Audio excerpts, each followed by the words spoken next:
What's the richest country in the world? Seems like a pretty simple question, right? You'd probably guess a global superpower like the United States or China. But what if I told you the answer is actually a tiny country in Europe you might not have even thought of? The truth is, rich is a complicated word, and it all comes down to how you measure it. So, what does it really mean for a country to be rich? Is it just about the total size of its economy, or is it more about the prosperity of the average person? To find a fair answer, we need a special tool that lets us compare countries on a level playing field.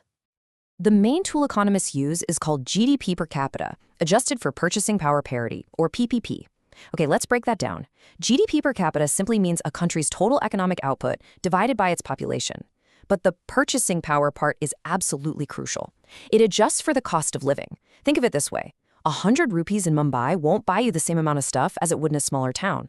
PPP evens out that difference so we can make a true apples-to-apples comparison of wealth. So, when we use this powerful metric, who comes out on top? It's not the economic giants like the US or China. The richest country in the world, by per capita income, is a tiny nation nestled right in the heart of Europe, Luxembourg. Just take a look at this number. According to 2025 projections, Luxembourg's GDP per capita is a staggering $154,910. That's the average economic output per person. It's an incredible figure that immediately begs the question, how? So how did a tiny nation become such an economic powerhouse? Well, the secret is a potent mix. Luxembourg has positioned itself as a major hub for finance and banking, generating massive amounts of wealth. But here's the real key. All that wealth is shared among a tiny population of just over 600,000 people. It's a simple equation, really. A huge financial output divided by very few people equals an incredibly high average wealth. But does this one number tell the whole story? Does having the highest GDP per capita automatically mean it's the best or wealthiest place for every single person living there? Let's start peeling back the layers to see what the stats might be hiding. And here's the central problem with using just one number. On one side, you have a nice, clean average, but on the other, you have a messy reality. A high average can easily mask huge inequality where a few super rich individuals pull the average way up for everyone else. It tells us nothing about the actual cost of living or the struggles some families might face. It's so important to remember that a rich country does not mean every citizen is rich. An average is just a number. It's not a reflection of every person's bank account. Even in the wealthiest nations, poverty and inequality are still very real challenges. The national average doesn't always tell the full story of individual lives.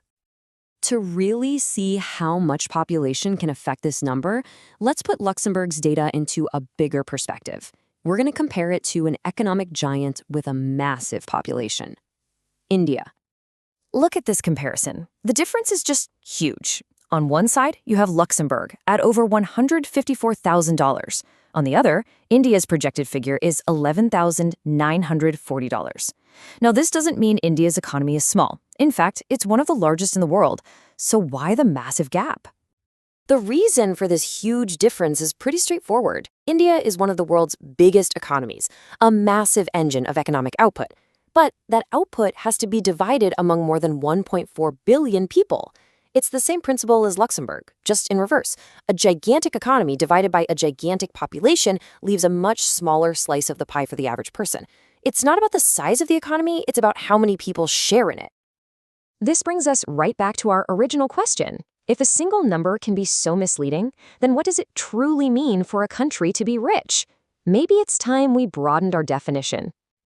So, a truly rich country is about so much more than just a number. It's a balance. A powerful economic engine is important, absolutely, but so is the quality of life it provides. A nation's wealth should also be measured by its social justice and how fairly its resources are distributed so that everyone has an opportunity to thrive. So, while GDP per capita points us to Luxembourg, we've seen that the real story of a country's wealth is far more complex. It leaves us with a bigger question. If you were building the ultimate measure of a rich country, what would you include beyond just money? What do you think really matters? Thanks for watching.